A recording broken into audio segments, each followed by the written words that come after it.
Thank you very much. I'd like to just extend my greatest thanks to all the staff and all the support you give to us here, number one. Thank you for that. To the Clerk, Mr Clerk or Mr Speaker, page 1 of the SDS refers to the Parliamentary Services Digital Strategy Plan, which I presume includes the Library's Digital Preservation Project. Can you please provide an update on this project, whether the Library intends to eventually making its extensive online historical archive of books and other documents freely accessible to the public, along the lines of the National Library's Trove collection? Okay. Yes, well, first of all, in terms of digital strategy overall, it is the objective of the Library to have as many of its holdings transformed into digital holdings.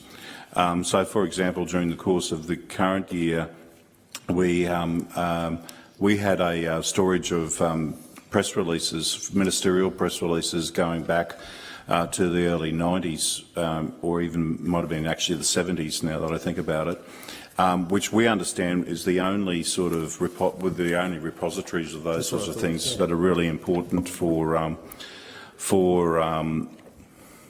you know, the historic reasons in terms of understanding policy and everything like that. So we took those hard copy and we've digitised them now as a way of preserving them. So we're very keen on doing that. However, we have to realise also that we are the custodians of records that are not unique to Parliament, if you know what I mean. So there may be, for example, collections like regional newspapers that we hold in some form, like microfiche, but the issue is determining whether we're the appropriate organisation to be spending funds on digitising them, or whether somebody else is, like the State Library. So we have to recognise that there's the collaborative nature of digital preservation, and our strategy emphasises the importance of establishing partnerships between the custodians of the Parliament's collections and the information management and technology teams. So I'll just outline some key actions outlined in a strategy which has been implemented. We established an internal digital preservation community of practice to facilitate knowledge sharing across the organisation.